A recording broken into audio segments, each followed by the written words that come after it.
ಹಾ ಮಂಜಣ್ಣ. ಅಲ್ಲ hi hi ಬನ್ನಿ ಬನ್ನಿ.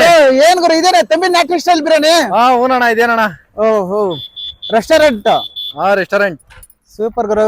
ಗುರು ದೊಡ್ಡಬಳ್ಳಾಪುರ ರೈಲ್ವೆ ಸ್ಟೇಷನ್ ರಘುನಾಥಪುರ ರೋಡ್ ಗುರು, ಪಕ್ಕದಲ್ಲಿ ಕೇವಣರ್ ಎಸ್ಟೇಟ್ ಐತೆ. ಮುಂದೆ ಮುಂದೆ ಹೋದ್ರೆ ಓಬದನಲ್ಲಿ ಐತೆ. ಬನ್ನಿ ಗುರು ತಂಬಿ ನ್ಯಾಟ್ರಿಕ್ ಸ್ಟೈಲ್ ಬಿರಿಯಾನಿ ಒಂದ್ಸಲ ವಿಸಿಟ್ ಹಾಕೋಣ ನೋಡೋಣ. ಬನ್ನಿ ಗುರು ಹೋಟ್ಲ್ ಐತೆ ತಂಬಿ ನ್ಯಾಟ್ರಿಕ್ ಸ್ಟೈಲ್ ಬಿರಿಯಾನಿ ಗುರು, ಸೂಪರ್ ಗುರು.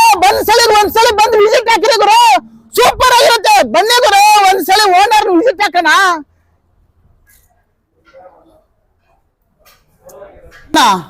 ತಂಬಿ ನ್ಯಾಟ್ರಿಕ್ ಸ್ಟೈಲ್ ಬಿರಿಯಾನಿ ಅಂದ್ರೆ ಹಿಂಗೇನೆ ಇರೋದು. ನಜ್ಜಿ ಚಿಂತಾದ್ರಿಂದ ತಿನ್ನೋಣ ಅನ್ಸ್ತದ ಗುರು, ಸೂಪರ್ ಗುರು. ಬಂದ್ರು ಗುರು, ಎಲ್ಲಿದ್ದೀರಿ ಗುರು? ಬೇರೆ ಕಡೆ ಹೋಗಿ ಊಟ ತಿಂದು ಫುಡ್ ತಿಂದು ಯಾಕೆ ಗುರು ಆರೋಗ್ಯ ಕೆಡ್ಸ್ಕೊಂತೀರಿ? ತಂಬಿ ನ್ಯಾಟ್ರಿಕ್ ಸ್ಟೈಲ್ ಬಿರಿಯಾನಿ ಗುರು, ಸೂಪರ್ ಗುರು. ಬನ್ನಿ ಗುರು ಚಿಂತಾದ್ರಿಂದ ತಿನ್ನೋಣ ಅನ್ಸದ ಗುರು. ತಂಬಿ ನಾಟಿ ಸ್ಟೈಲ್. ವಾವ್ ಸೂಪರ್ ಗುರು. ನಜ್ಜಿ ಬೆಳ್ಳುಳ್ಳಿ ಕಬಾಬ್ ಗುರು, ನಮ್ಮ ಚಿಂತಾದ್ರಿಂದ ತಿನ್ನೋಣ ಅನ್ಸದ ಗುರು. ತಂಬಿ ನ್ಯಾಟ್ರಿಕ್ ಸ್ಟೈಲ್ ಬಿರಿಯಾನಿ ಗುರು, ಬೆಳ್ಳುಳ್ಳಿ ಕಬಾಬ್ ಅಂತಾರಲ್ಲ ಸಿಟಿ ಕಡೆ, ಇಲ್ಲಿ ಬಂತೀನಿ ನೋಡಿ ಚಿಂದ ನೋಡ್ಬೇಕು ಗುರು. ಬೆಳ್ಳುಳ್ಳಿ ಕಬಾಬ್ ಹೆಂಗಿರ್ತದೆ ಗೊತ್ತಾ? 2 ಪ್ಲೇಟ್ ಪಾರ್ಸಲ್ ಮಾಡಿ ಗುರು, ನಮ್ಮನ್ನ ಹೆಂಗನಾಗಲಿ ತಿನ್ಬಿಡೋಣ.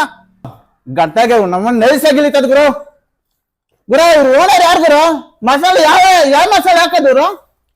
ಮಸಾಲೆ ಎಲ್ಲ ಮನೇಲಿ ರೆಡಿ ಮಾಡೋದು ಸರ್. ಹೌದಾ ಸರ್? ಏನ್ ಪ್ಯಾಕೆಟ್ ಮಸಾಲೆ? ಮಸಾಲೆ ಯಾವ್ದಿಲ್ಲ, ಟೇಸ್ಟಿಂಗ್ ಪೌಡರ್ ಇಲ್ಲ, ಕಲರ್ ಇಲ್ಲ, ಎಲ್ಲ ಮನೇಲೆ ರುಬ್ಬಿ ಮನೇಲೆ ರೆಡಿ ಮಾಡೋದು. ಗ್ರೈಂಡರ್ ಹಾಕಿ ಮಸಾಲೆ ರೆಡಿ ಮಾಡಿ ಗ್ರೈಂಡರ್ ಹಾಕಿ ರುಬ್ಬಿ ಎಲ್ಲ ಕೈಯಲ್ಲೇ ರುಬ್ಬೋದು. ಹೌದಾ? ವಾ ಗುರು ಸೂಪರ್ ಗುರು.